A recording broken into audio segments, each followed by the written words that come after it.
This is gonna hurt. It's time for the Suffering Podcast.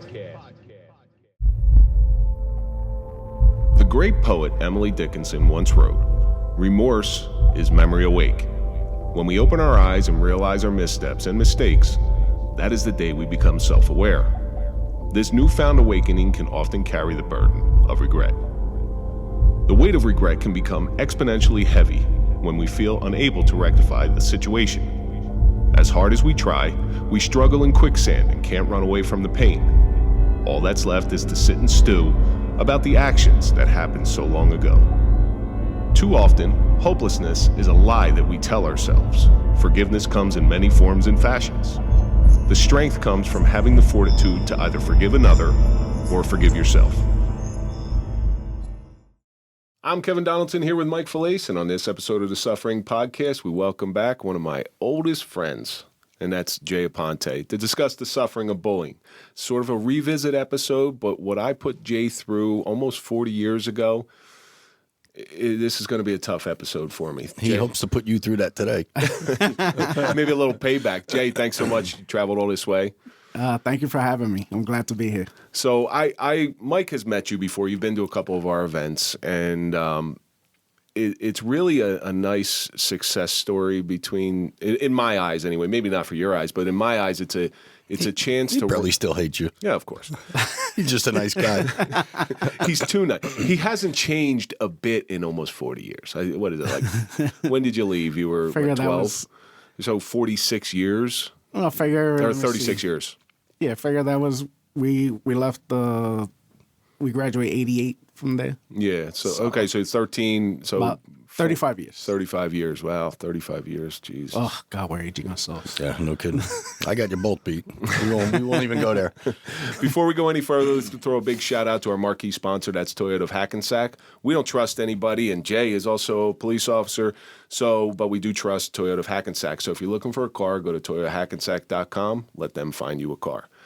Jay, little different atmosphere from the last time you came in on episode 12. Yeah. Yeah. What are we up to, 120? Jay will be 129. Wow. 129, yeah. It's a couple episodes. We haven't gotten any better, I know that. No, it's still the same. A little more experienced. Buffoonery. Same concept as always. We take a question from our audience. This week's question comes from Steven-12. Something you did in your youth. Name something you did in your youth that you would never do today. Jay, you're our guest. I'm going to defer to you. Something I did when I was young that I should not have done, that was I shoplifted. I used to be, let me see. Actually, I still am to this day. I used to steal Hot Wheels and Matchbox cars. Still to this day? No, not to this day. Not to this day. Because you prefaced that, it's still to this day. No. I love Hot Wheels and Matchbox cars, but I do not steal them. No, you get a 1970 Dodge Charger Matchbox, it still looks good to me.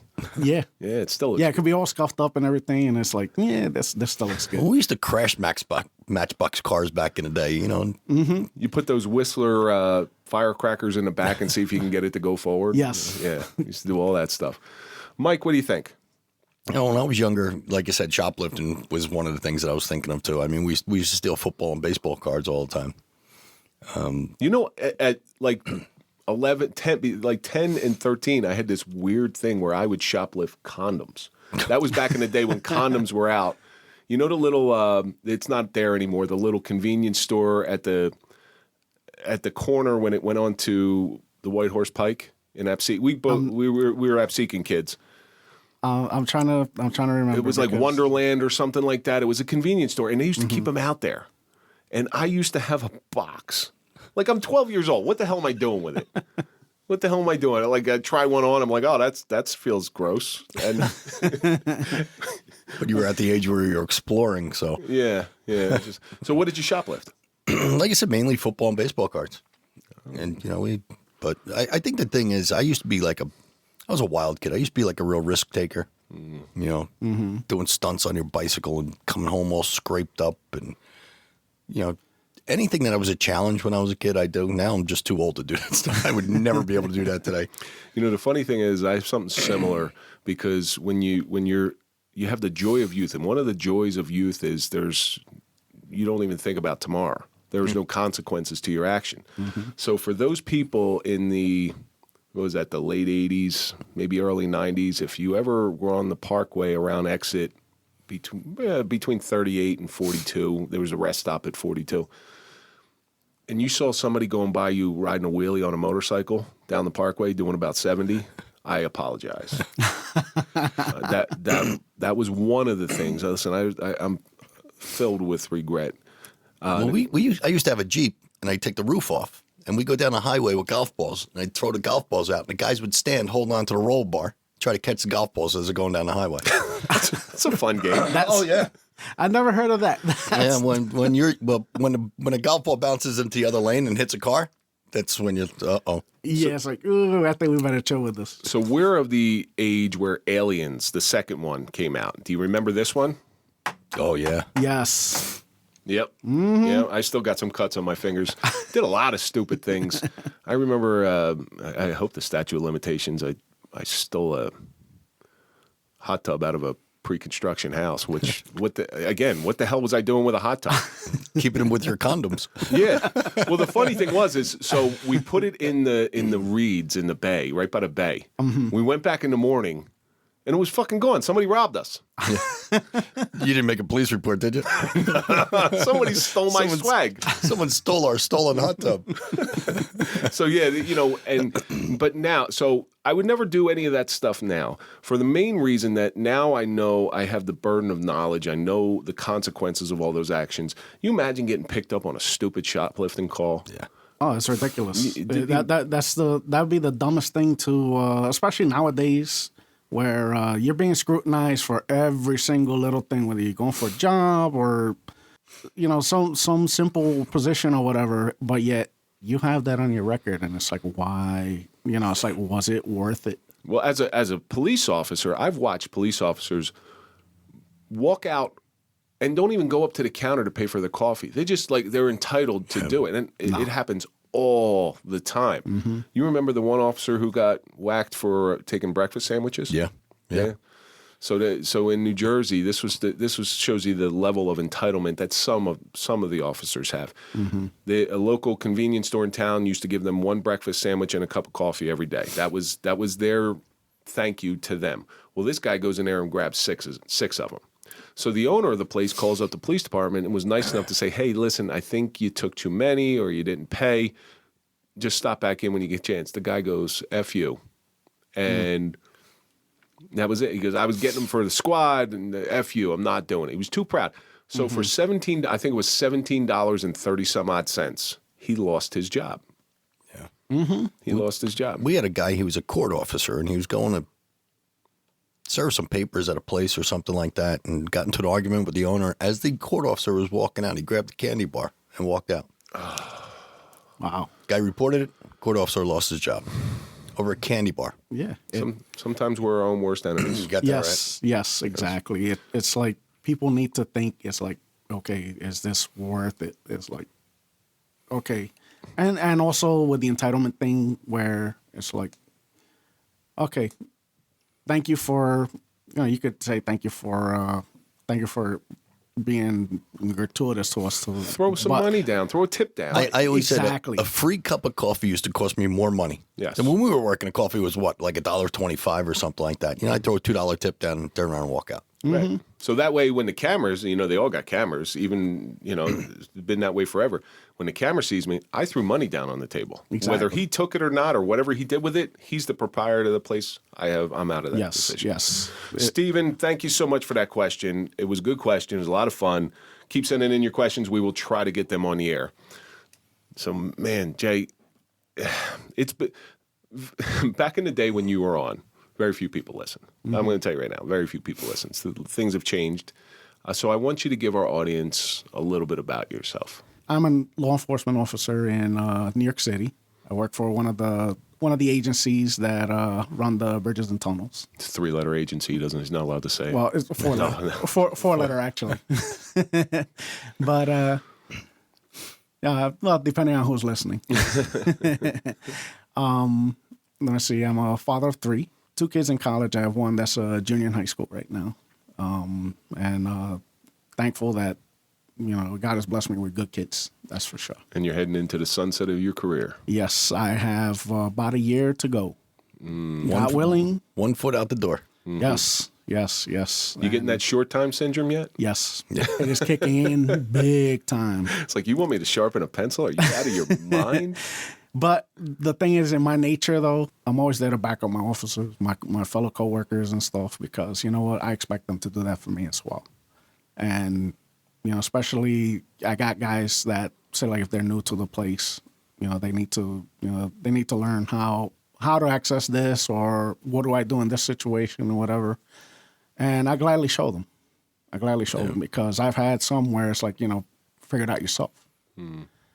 We try not to make the same mistakes that the older generation when we first came on made. Where, fuck you, kid. The dinosaurs. Yeah, you don't know. Kid, you'll learn. It's like, figure it out. It's like we used to be called the FNGs, the fucking new guys. Yeah, exactly. New guys. Yeah. We all know what that is. We're past the 3-minute mark. You can say whatever you want. And I, to this day, I gladly wear that. I wear that on my sleeve. The old timers used to say, "Come on, kid, you're right out of the academy. You should know what to do." Well, Didn't you learn that in the academy? So the funny thing is this whole table here. I mean, just think about how odd this is. We are those dinosaurs. Yeah. That when we came on, you remember the first time you met a guy from, well, you're in a bigger agency. One of the guys that was on your department but retired, and somebody introduced you. Oh yeah, he used to be on. He's been retired, and you just look at the guy like you're an old man. Now we're the old man. Yeah, I think about it, and it's been a blur. I still remember orientation. Yeah, I still remember when I first got onto the facility. Working the different shifts before I ended up picking that I wanted to work day tours. And now, in the detail that I'm in, I'm working rotating tours. So my sleep pattern is... Oh, yeah. Been there, done that. So after a long and extensive hunt, I found Jay after about 30 years.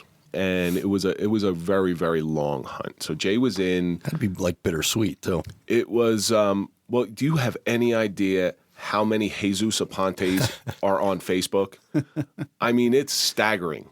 Just look it up. I challenge everybody, just go look it up, and you will see the amount of research. I was like I was like a law clerk looking through these things.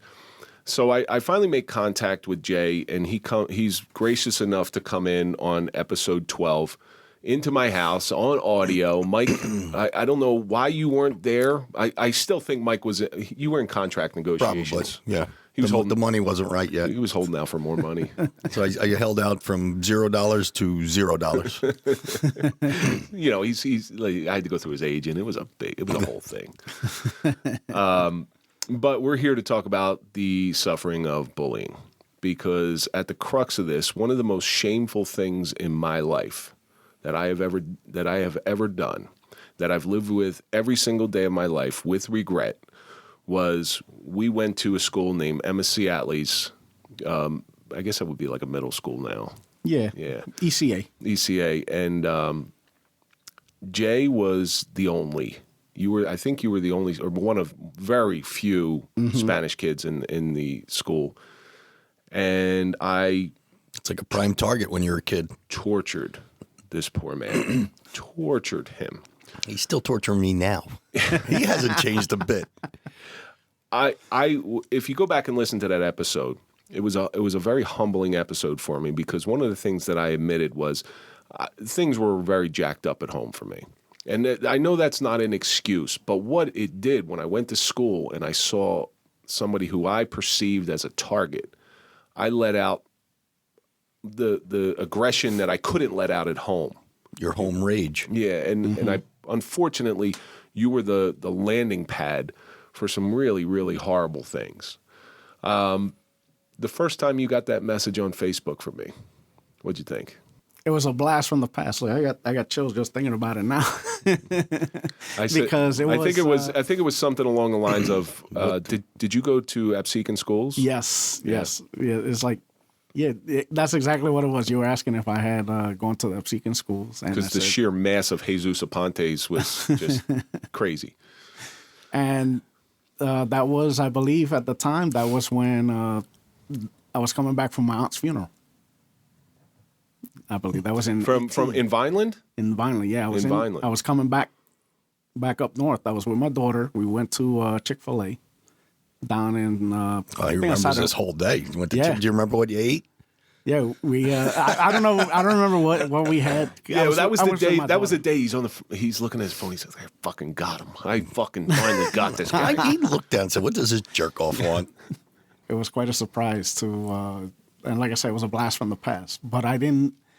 Again, at our age now, it's like I'm at peace. You know, it's let bygones be bygones at that point because we're adults now. I remember right where I was when I got your message back. So I was working in the job that I'm working in now, and I'm sitting right by our administrative assistant. We're just talking, shooting the breeze, and a message pops up on Facebook. And I remember I started tearing up, and she had asked me, she goes, "What's the matter?" And I told her the whole backstory of it. It was, and then I talked to you on the phone. And you said the worst thing in the world to me, like really the worst thing in the world to me. I think I started the phone call, Mike, with like, I'm really, really sorry about how I behaved back then. Do you remember what you said to me? Yes, I forgive you. You motherfucker, man. He wanted a beat down. I said, dude, this was 30-something years ago. It's like, I'm not going to be harboring, Any bad ill feelings will. like that. It's not like, it's not like you went and toilet paper my house and egged my house on mischief night or anything like that. It's nothing to that sort.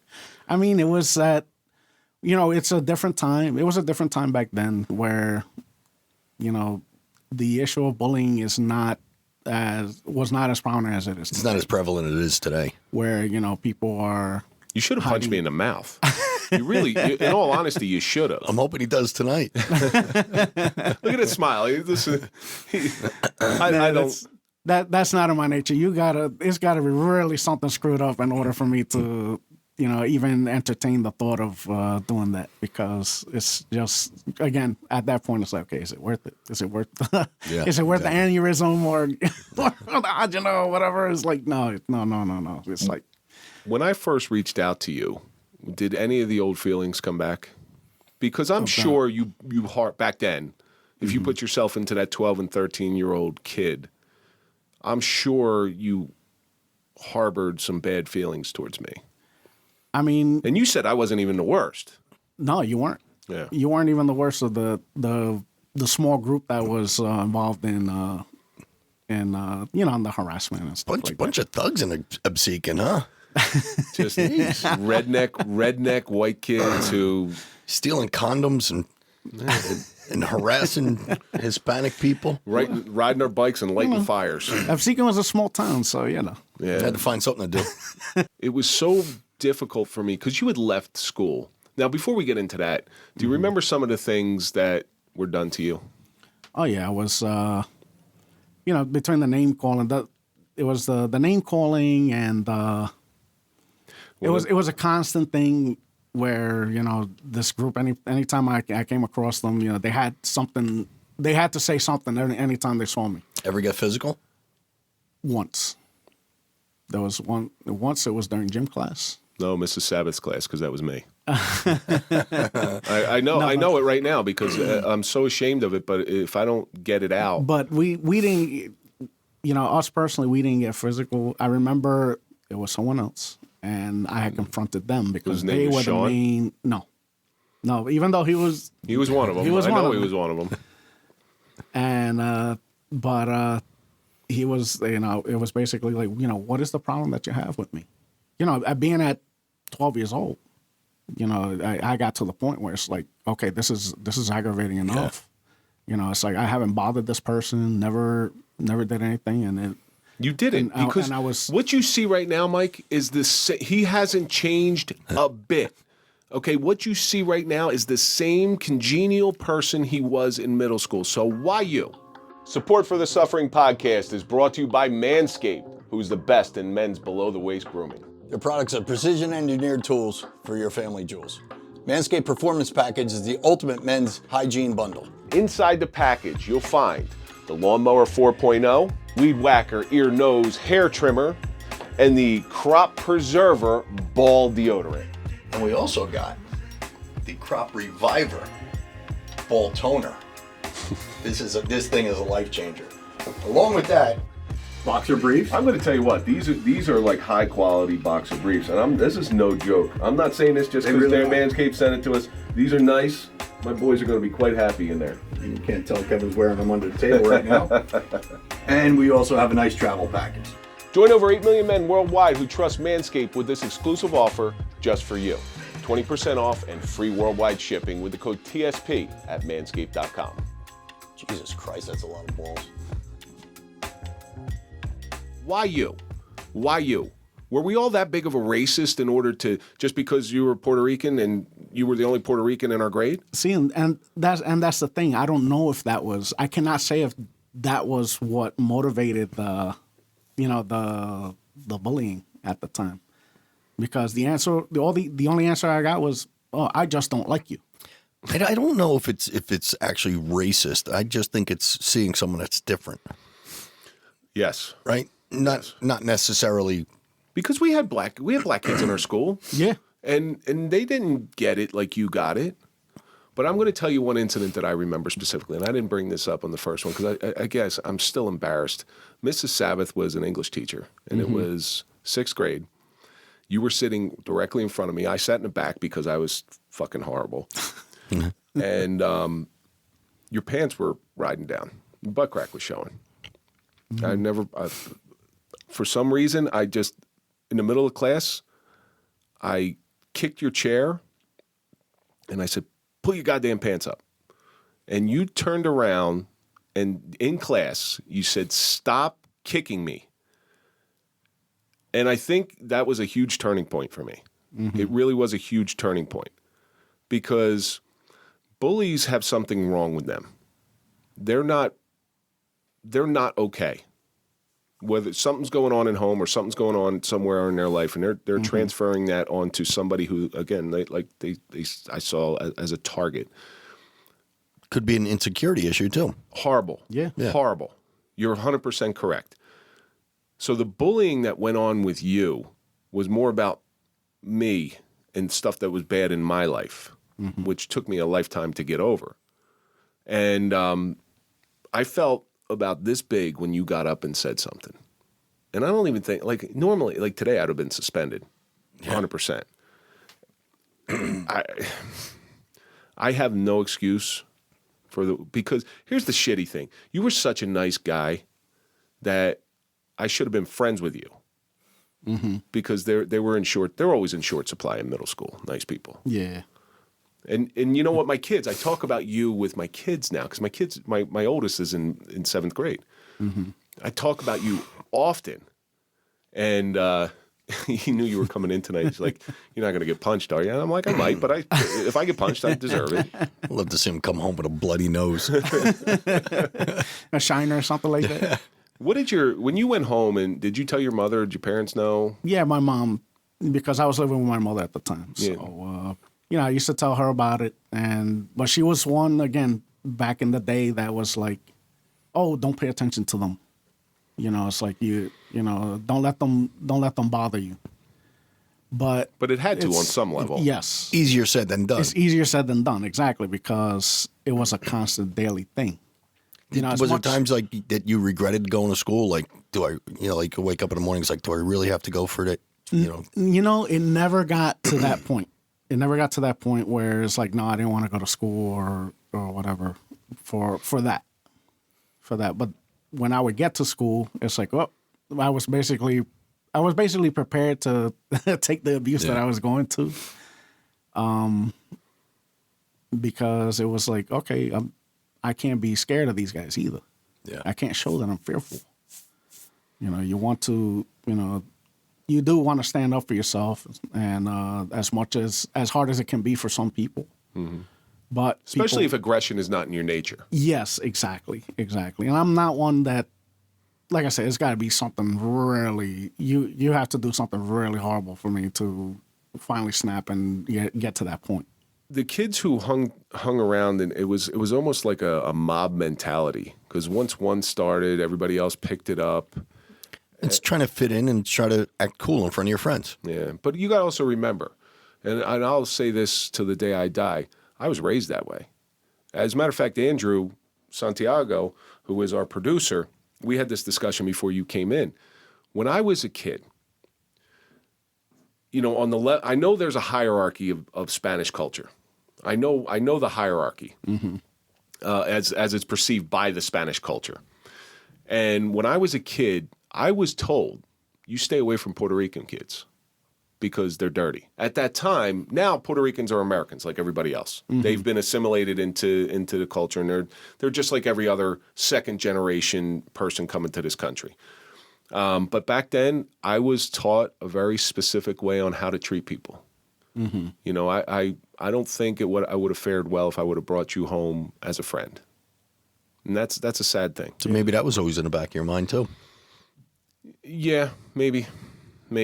But it's a shitty way to live life. And I just had this discussion with my son. So I said, the kids who are not in the quote unquote cool kids, who you might think are a little off or you don't want to hang around with because they're not popular, those are the kids you gravitate towards. And I'll tell you why. Because that group of popular kids, when the shit hits the fan, they will be ghosts. You'll see, it'll be like a cartoon. When they leave the room, a smoke puff will come out. But those kids who you say aren't popular, aren't cool, when the shit hits the fan, they're going to be the ones that hang around and stick around. Those are the ones you want to gravitate towards. Those are the ones that are going to stick up for you. They're going to be there for you, no matter how bad the situation may be, because they want to make sure that you get through that situation. And they're probably going to be the successful ones when they grow older. Yeah. Instead of out stealing condoms, they were home studying. Did you had your group of friends though in middle school? Yeah, I did. I did. And how did they react to what was going on in you? Because some of them got it too. Yeah, some of them got it too, but I guess we took the lumps. We took the lumps as we got them. You know, of course, you know, again, it's the normal teasing that we used to do back then that they were subject to and stuff. Back then, you couldn't go to a teacher without being considered a rat or something like that. Now kids run to the teachers all the time. They wouldn't do anything anyway. No. I mean, I did something to Jay in the middle of class. The teacher heard it. He got up and yelled at me. And the teacher did nothing. Absolutely nothing. But see, you got to also understand. Let me take you back for a second, because in ECA with the blue lockers, remember the blue lockers? Yes. They weren't the skinny lockers like you had in high school. They were big lockers, so you could actually fit somebody in there. Yeah. And sometimes you had to kick the door closed in order to get them in. So yes, people were shoved in lockers. That is 100% true. That happened in every school growing up when we were kids. You know. All I know is you weren't fitting my fat ass in a locker. No, I was a big kid back then too. You weren't fitting me in that locker either. You maybe grease the sides, you might get me in. Shove them in the janitor's closet. Now, when you left that school, did the memories fade, or did they stick with you for a while? I remember the good stuff more than anything else. It's like I wanted to leave that, that stigma of the bullying and the teasing, just leave that behind. Did it ever continue when you went to high school? No, never did. All right, because we didn't go to high school together for everybody. You left school after eighth grade. You left Absecon after 8th grade. Yeah, I went to Vineland for a little bit. Then I actually ended up moving back with my mom. Went to Absegami for about 9 months, and then I ended up moving up to New York. Actually, Absecon kids can go to Absegami now, because we had to go to our sending district was Pleasantville High School, which wasn't the nicest place in the world. Yeah. That was part of the reason why I ended up leaving, because I didn't want to go to Pleasantville High School. Yeah. Did the bullying have anything to do with you leaving, or you just didn't want to go to that high school? No, I didn't want to go to the high school. So and at the time, I couldn't afford to go to Holy Spirit either. The Holy Spirit was the high school that everybody from Absecon went to, even if you weren't Catholic. Yeah. Yeah, I didn't want to go there either. But. And it was literally right behind, just step behind and it's right there. Your mother still doesn't live in that same area, correct? No. She's up here in New York. So you lived off of California Avenue? Yes. Yes. I remember those. Yeah. I remember those really well. Yeah, the Absecon townhouses. Yes. It was like one of the first townhouse development. It was the only townhouse development in Absecon. Yeah. You leave. You go through your life, never any bullying situations. Did you ever transfer that on to somebody else? No. That's just not in my nature. I'm more of the type that I'm going to look to help. Help through. Well, did you ever see somebody in your old situation and try to help them? Maybe a couple of times, not on the regular. But again, if somebody needed something, I would always try to help them, try to find their best way for them, steer them in the right direction that they needed to go, or to give them the support that they needed. Because you know what? Kicking people while they're down is not good. You know, I mean, he's such a nice guy. You must have been some scumbag. I was a giant scumbag. You really are. I was a giant scumbag. You know, and I've searched. So not only did I search for you physically, but I also searched my mind to try to figure out why I did it. Because the minute you left school, I started to have this pain in my stomach. Like, why did you do that? Like, why? What is the reason why you did this? So I searched my soul to try to figure out why I did it. And that's I've been very candid with you. We've had numerous conversations about this. I wasn't right. I wasn't right back then. I had a really, really rough place to grow up, and I just saw somebody to take it out on. But you know, so it's really almost a definition of a bully. Yeah, it's so looking back on it, what would you have done differently? How would you have approached it if you were 49-year-old Jay? I would have been more assertive. I would have been more like nip it in the butt, like right away. It's like, no, this is not going to continue. You are not going to be harassing me. You know, and God knows at that point, it's like, okay, we got to step outside. Yeah. And back then, the myth wasn't around that all Puerto Ricans carried knives like it is today. No. So, you know, that happened with my son. Andrew's shaking his head. Yeah. Andrew, my mouth is going to get me canceled. My son was being bullied in high school. And, well, actually, it was grammar school, I think. And I told him, I said, when you see him tomorrow, first thing you do, punch him as hard as you can right in the face. I forgot to tell him not to do it in school. So you wound up getting suspended. And they called me in and said, your son punched someone. I said, listen, he was being bullied, and he told you he was being bullied. Mm-hmm. You did nothing about it. I took it into my own hands. Don't take it out on my son. Take it out on me. Mm-hmm. Him and the kid were best friends after that. Look at that. How did that affect you when you finally you get married, you start having children? How did that affect the way you raised your children? With raising the kids, again, thank God that, you know, amongst hearing what their peers are going through and stuff, that they ended up being the way they were.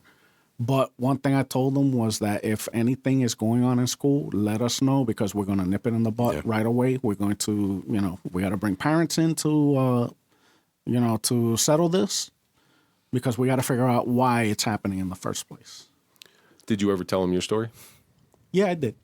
Yeah, I told them. I got 3 more enemies now. Nah. 4, his wife. That's all depending on... the wife was always there.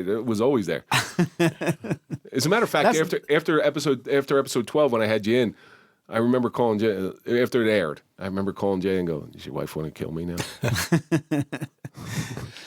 Nah, sometimes I'm lucky to know they're even listening, so...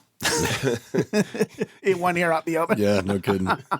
Oh, I thought to the show, because my wife doesn't listen. We don't have too many listeners now. Now, after that episode aired, I received a ton of messages from people we went to school with. Mm-hmm. They were all calling you an asshole too? They knew. Most of them knew. You know, it wasn't a surprise. Like, hey, oh my God, he was such a nice guy. Nobody ever said that about me. One of the names is Kim. I won't say her last name. Mm-hmm. You know who I'm talking about. She reached out to me and just had such a nice message, and it really brought things full circle for me, because it wasn't a healing situation so much for it was I'm assuming it was a healing situation for you, but it was so much of a healing situation for me. And it was nice to know that, although you make certain decisions. That's why that social media question was so important. You make certain decisions in youth that you have to live with for the rest of your life. Yes. It's like getting a case of herpes sometimes. That shit never goes away. But eloquently put.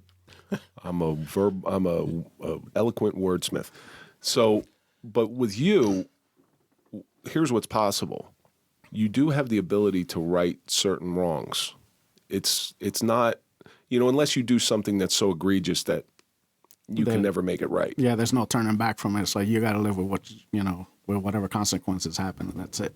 And I worked in before I was a cop, I worked in Morris County Juvenile. And we had to go to other juvenile places from time. We went to Jamesburg. They had a 9-year-old killer in there. Wow. 9-year-old killer. And not necessarily 9, but you hear more and more that 12-year-old kids getting locked up and carrying guns into schools. And you had the case in Serbia this morning. This morning in Serbia, in Belgrade, a kid took his father's loaded weapon, and I think he killed 7 people or something. Holy cow. We never heard of that stuff. No, never. Not up until I think Columbine. And so this is something that's really important that I want to get into. The way they handled bullying with us, and I'm not saying that's right, versus the way they handle bullying now. I mean, you see this because you have kids who went through the system at this time. I'm seeing it currently, and Mike, you've seen it as well. They're handling bully as almost like, all right, they'll do their suspension or do whatever, but then they separate the kids. Yeah. Where in our time, the only way to get rid of a bully is to stand up to the bully. Yeah, absolutely. Yeah. But we never heard of school shootings. No. So I actually have a theory about this, and this might be one of my crackpot theories, but it might hold some truth. So with somebody who releases that pent-up aggression by finally snapping and saying, cut the shit or we're gonna fight. What that does is it's that release. Like when you build that stuff up, it's like a pressure cooker. And then one day that pressure cooker explodes. And I think that's what happens with a lot of these kids. Yeah. They go in there and they get the gun is power. And finally they have some power over the people and then there's just some bad kids. The root of the problem has to be addressed like as soon as possible. That's why parents got to stay involved with their kids. It's like any kind of changes they see with the kids, talk to them. Well, what are some changes that parents might want to look out for? Like some of the signs that you exhibited going home. I'm sure you just didn't open up to your mom and say, "Mom, this is what's going on." Look for changes in how the attitude, how they treat you when they get home, or if they so like the kid seems to be closed off for you when he was always they were always a gabby person. They were very talkative. When they kind of shut down, and it's like daily, it's like, okay, we got to figure out what's going on here. It's like, and just was that some of the things that you did? Yeah, I admit it. Yeah, I kept a lot of that stuff to myself, but I also had avenues to, kind of just take my mind off of things. Like what? What do you? I had, back in the day, I had my Transformers, I had G.I. Joes, and I used to go bike riding. Matchbox cars that he stole. Matchbox cars, yeah. He had a lot of Matchbox cars. Oh, you got to see how many crates I got downstairs in my basement. All stolen. No. All real hot. He put a whole new term to the word Hot Wheels. Yeah. Yeah, not Grand Theft Auto, at least, But definitely look for the grades going down. Yeah. Where it's like, okay, this kid's he was doing so well, and now all of a sudden his grades are plummeting. It's like you got to find out. It's like, hey, what's going on with you? We got to talk. Because this is not who I know you are. In school. Well, my relationship with you really has a large impact on how I raise my kids. And I'll give you an example. So my son got into a fight in school. And knowing the kid he got into a fight with, where I'm like, okay, it kind of makes sense. So they suspend my son, and they're both football players of mine, Both of the kids are football players. So I knew there was going to be some heavy consequences on my son. And I said, look, man, your mistake was you did it in front of a camera. You did it where everybody can see it. Now you got to eat it. You got to take responsibility for what you did. What you did wasn't right. But here's what I did. So I reached out to the kids' parents. I knew the kids' parents. And this happened like on a Tuesday. So he was suspended, or no, it happened on a Monday. He was suspended Tuesday, Wednesday, Thursday, Friday. On Saturday, with the permission of the other parents, I said, look, what I'd like to do is take them both out for pizza. I'm their coach. All right. They both know me. Let me take them out for pizza. Let me work this out. Before Monday, they both got to go back to school, and let's get it out of the way. Mm-hmm. They think that's a great idea. Take them out for pizza, and here's how I handled it. Because it's a difficult conversation. Got to dance around a lot. Yeah. So I said, you two, go sit over there at that table, have a slice of pizza and a drink. Because it's no different than you and I getting into a fight and going and sitting in a bar and hashing it out. Go hash it out, make up, and that's what they did. Within 5 minutes, you saw their demeanor where it was one of embarrassment, and you saw their demeanor change into, okay, now they're just back to normal. So here's the problem. I go back in, you have to go to a meeting or something, and like a re-entry meeting, and I got to sit with the vice principal, and the vice principal, I didn't really care for him too much, tries to make me sign this contract. Okay, these kids will never talk to each other, never be around each other, never sit at the same table, and I said, bullshit. Tries to make me sign it. Yeah, that's a little extreme. Very big. Because it doesn't solve if there was another problem, still an underlying problem, it doesn't really solve it. No, I think we fall short of teaching our kids how to resolve conflicts. Mm-hmm. I really do. Without a doubt. So what they especially with social media today, because everything just festers. Yeah. Yes. Everything just festers on social media. Just keeps going and going and somebody go back and say, yeah, remember when you posted this? And then there's the keyboard tough guys too, and they'll just keep firing it away. So they try to have me sign this contract. I said, nope, take the contract, shove it up your ass. Well, why? And I said, because I just did your job. I took these kids out for pizza together, and guess what? They're fine. Mm-hmm. They both play sports together. They're not going to be able to be separated. I am not signing this. And if I do sign this and they're caught together, guess what? They're going to be suspended again. So no, I'm not signing this stuff. And I never had to sign it. Mm-hmm. And he was back in school. And guess what? Never another incident. Never another incident. That's awesome. That's good. That's good because I wish somebody would have done that with us. Mm-hmm. Sat us down. Yeah, true. And you probably started bullying him, not even knowing him. Oh, I not even know his personality or nothing. So maybe if you sat down back in the day and talked to each other, you might have had things in common, and you probably would have been friends. Mm-hmm. There is a cool Spanish story that I have, though. Oh, boy. First booby I ever saw was off a Spanish girl in 4th grade. Yep, she was wearing like a tank top, and she had the little Minucci's. And she was leaning forward, and I was like, so look over. I'm like, That's how I knew, and that's how I knew I was heterosexual. There you go. From that day on. I still remember, I remember her last name. I won't say her last, but her first name was Michelle. Mm-hmm. Yeah, and it was Mrs. London's class. God, you never forget your first boob. My God. Hey, Drew, is time up yet? So did you ever? We've kept in contact. Little messages. Merry Christmas. How's your family? Let's let's get together and stuff like this. How has your family received this relationship? Did they ever tell you, hey, just watch out for the guy, or anything like that? It's funny because it was actually. Let me see. When we did the first podcast, it was actually my dad that was warning me. Really? It was that was warning me, and he wasn't. Not to say that he wasn't in my life or anything at that point, but he was like, you don't know if he has any ulterior motives. Like, Pops, I've known this guy for 30-something years. Yeah. It's like, I don't think he's going to be setting me up for some, If I was going to do that, it certainly wouldn't be on a podcast. Yeah, exactly. Especially with cameras now, too. But other than that, what did your dad say? I'm very interested in this. Yeah, that was exactly what it was. Just be careful. What did he think? I was going to bring you in downstairs and just kick the shit out of you for old time's sake? No, I guess he was more worried about what would have been broadcast. Oh, okay.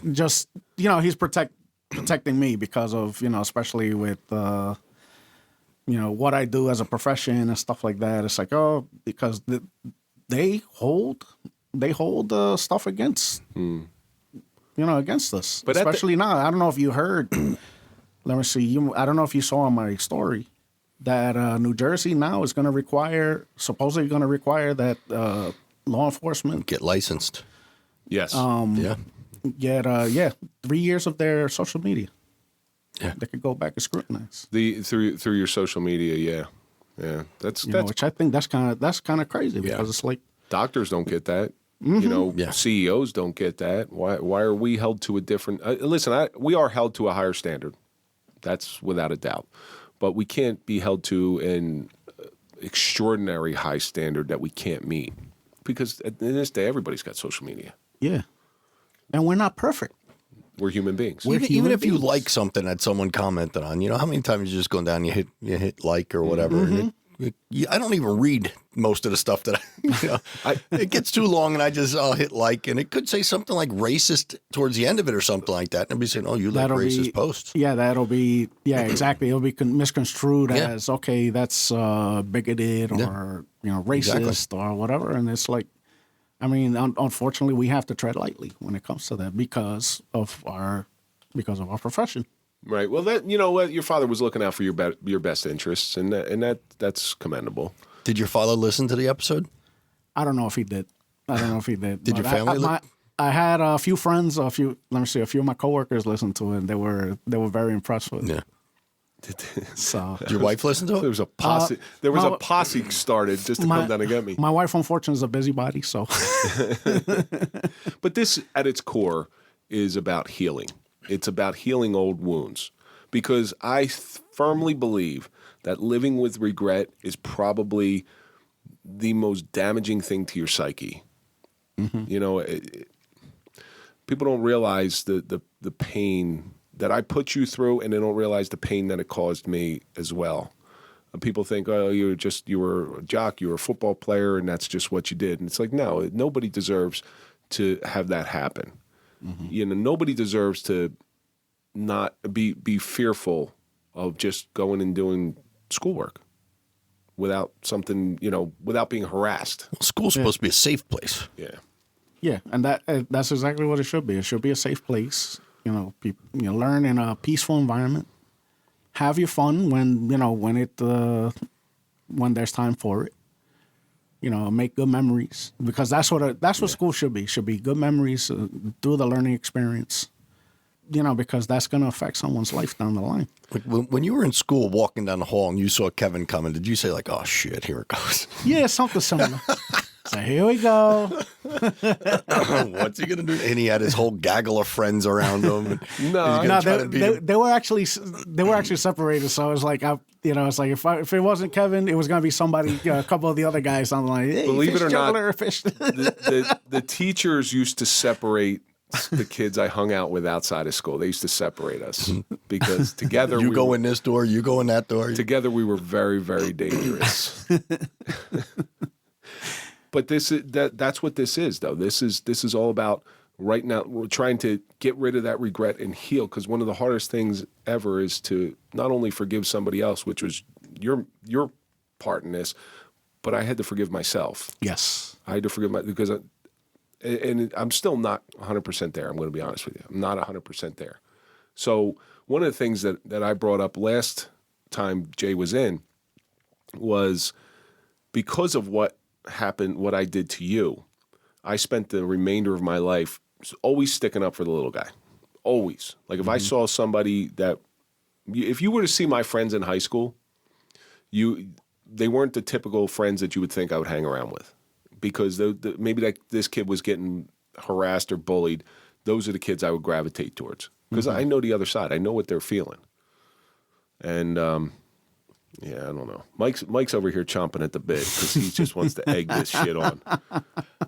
I was going to say, have you guys gone back to any reunions yet to see what that would be like? They don't have. Well, they don't have grammar school reunions. But I still listen. We're friends with a lot of the same people. Oh yeah, on Facebook, yeah, and they follow. Yeah, they follow. Yeah, we keep tabs on each other, and it's nice to see especially as we're older, their family's growing and stuff. So it's pretty cool. A lot of grandparents.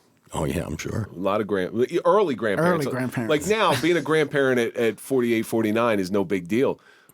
But there were some ones that were in their 30s that were grandparents. Because like you said, there's nothing to do in Upseeking. Nope. Except steal condoms and... Still, yeah. Well, if they're grandparents, they weren't stealing condoms. They should have come to me. I would have made sure they weren't grandparents. Jay, just tell him what a jerk off is. Come on. I'm dying for it to come out. I got to be honest with you. That would have been, in our first meeting, that would have been the most satisfying thing. For you to just curse me out, hang up the phone with me. I'm like, okay, I said my piece. I don't have any resolution, but it is what it is. Nah, I'm the type that, like I said, I have to forgive because I'm not perfect either. Is your mother still around? Yeah. Yeah. Did she listen? No, I don't think she did. That's got to be painful for her to watch that. You dealt with it with your son. Yeah. No, knowing that she really didn't know the full effect of what was going on. Yeah. Right. For her to listen to it now, 35 years later. Well, you got to figure she was a single mother, working the casinos and stuff at the time, and just trying to keep two kids going because she used to drive us to school. At one point, she was driving us to school. Then eventually, we ended up on the cheese bus. So, I lived too close to school to ever get on a bus. I had to walk. And so that's the joke. I had to walk in every bad piece of weather because I lived so close. Like if it was snowing out, I walked. Mm-hmm. If it was raining out, I walked. Mm-hmm. So yes, and every once in a while, a grizzly bear would come out, and I'd have to fight it off with my loose leaf notebook. Had it tough. I tell you, I had it tough. Uphill both ways. Uphill both ways. Yeah. Yes. Actually, there's a bit of truth to that because there was a hill. It went like this. That's a slope, yeah. Yeah, what I'm talking about. Exactly. The hill went like this, so you did walk downhill both ways, but you walked uphill both ways as well. Mm-hmm. And uphill was the more difficult part. Yeah, always. It wasn't slight. It was a little bit. So if you had to look back, what was the worst thing that was ever done to you? I think it was the name calling at one point. That's when I got into that fight. I remember when you got hit in the crotch with a pixie football. Yeah. Do you remember that? Yeah, I remember that. So let me paint this. How hard did you throw it? I didn't throw it. Uh-huh. A kid named Ryan threw it. All right. I remember this scene very well. For whatever reason, and this is how not only was Jay getting picked on, but he was very unlucky when it came to this stuff. So this kid Ryan throws, the little dime ball. store pixie footballs, throws it into a crowd. For whatever reason, that day on the playground, we were grouped up, and he throws it directly into the crowd, being a jerk. The crowd clears, like a shooting. Parting in the Red Sea. The crowd clears, and there's poor Jay standing there. Like a sitting duck. I don't sitting know. dick. I don't know how that happened. It was he couldn't replicate that in a million years, but it hit Jay square right in the boys, right in the unmanscaped boys. It was more embarrassing than the pain because everybody saw it at recess. But he was standing like in the middle of the crowd. It's like, what's going on? It's like, but so my terror didn't only I don't know if this makes you feel better or worse. My terror didn't only go towards you. There were others that I really shamefully, and I've made peace. I've made peace with, but they're not talkers like you are. So I can't have them in. You were definitely the worst. But Jay, I can't say it enough how sorry I am for what you went through, for what I put you through. I live with it every day. But as I always say, because you are on the Suffering Podcast, I was right where I was supposed to do. You were supposed to be in that. Because let me be quite honest with you. If it was anybody that was meaner, who knows what you would have done to me? You would have kicked the shit out of me. You would have stabbed me, shot me, whatever it is. Talk about school shootings all the time. He could have brought a gun into your house that day and shot you. Yeah. But if he harbored any ill will. So unfortunately, you were the person that I had to do that to because I learned my lesson and there was never any severe consequences for other than psychologically from my end or your end. Would you agree with that? Yeah, I would say so. Yeah. It was again, being in 8th grade and stuff like that, and at those times, you know, you don't think about it, but now it reverberates, and you know, you know, I even have moments where it's like, oh, you know, it just a random moment come out of the blue, and it's like, oh, why did I do that? And why didn't I stick up for myself? Something like that. Yeah. Yeah. Yeah, it's like I should have, you know, I could have been more aggressive. You know, I could have been, but again, it was not in my nature. It was not in my nature. My mom was more, you know, and as much as parents used to say, you know, no, stick up for yourself, you got to fight, you know, do whatever. That was not in me. That was not in my nature. The name calling, was it racist at all, or, you know, racially motivated? No, or just... it was more. It was silly stuff. It was silly stuff, but the problem was the consistency of it. It was like it just kept bugging me. It's like poking the bear. Yeah. Jay's actual name is Jesus, and I had never met anybody named Jesus. And when you look at it on paper, it's spelled Jesus. So we used to call him Jesus. We used to say, "Hey Zeus." Hey Zeus. Yep. Hey Zeus. Yeah.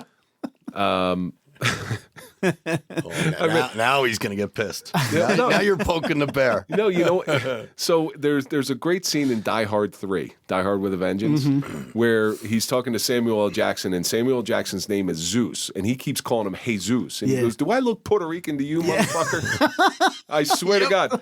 And now when that came on, I'm like, oh, Jesus Christ. Flashback. No, yeah. My shooting affected me, but definitely my terror towards you affected me much, much more. That was your first real trauma. Yeah. Well, one of them. Yeah. One of them anyway. So, okay. Jay, early day trauma. How's it? Is there anything you want to plug?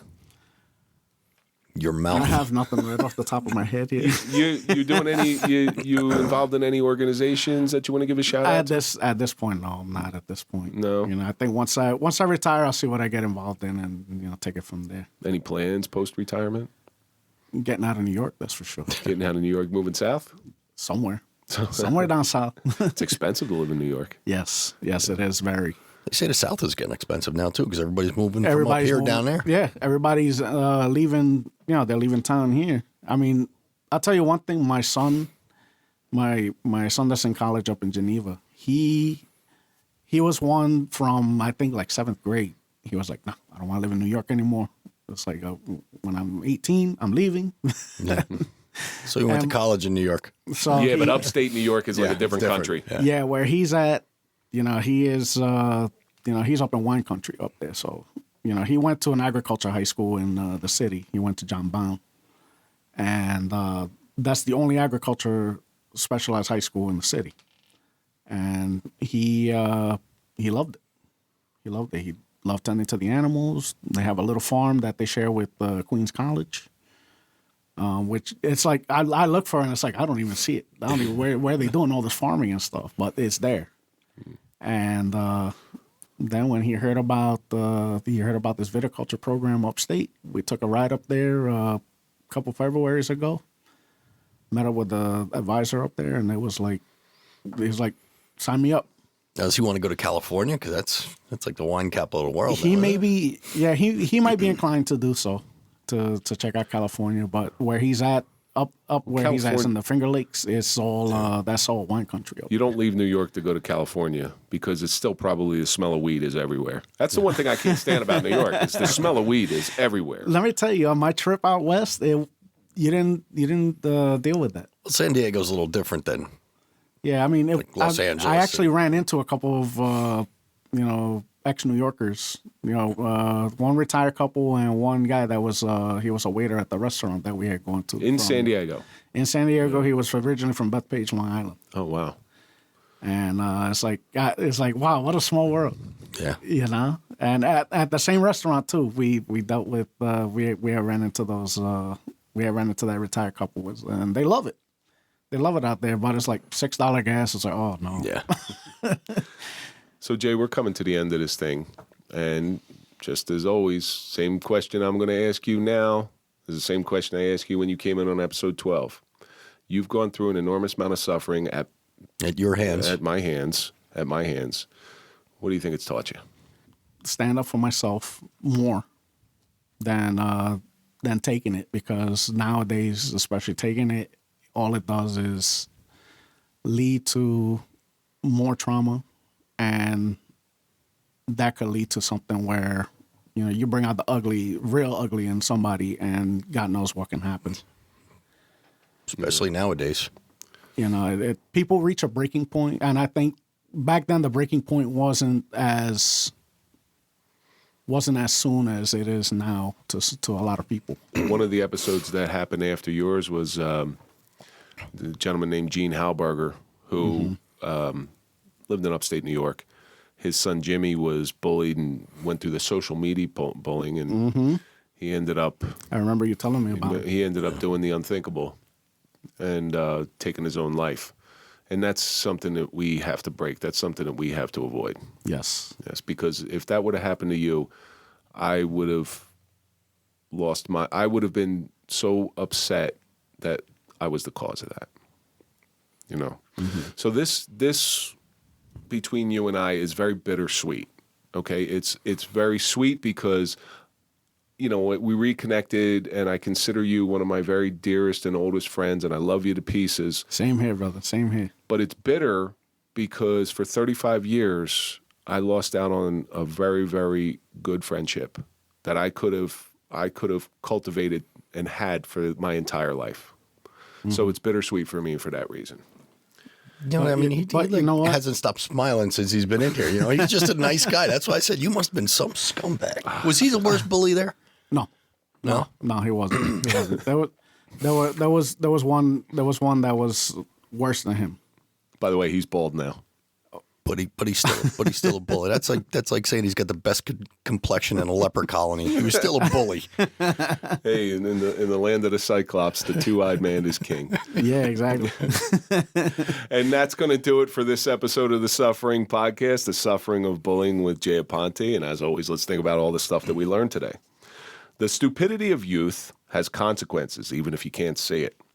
Regret is the hardest emotion to live with. Bullying comes from something's wrong with the bully. But most importantly, I'm grateful for what Jay has taught me in my life. And that's going to do it for this episode of the Suffering Podcast. Don't forget to follow us on all social media, LinkedIn, TikTok, Facebook, Instagram. Don't forget you can always listen before you watch. All of our audio episodes come out on Sunday before they're released on YouTube on Monday. And for your digital business card, see, I didn't say free. It's about time go to popple.com, put in TSP20 for a nice 20% discount. And if you do log on to our social media, comment on it, please. We're looking for comments, good, bad, indifferent, doesn't matter. Hey, something as simple as a social media question. On Instagram, follow Mike at Mike_Failace. Follow me at Real Kevin Donaldson. And, of course, follow The Suffering Podcast. And we'll see you on the next episode.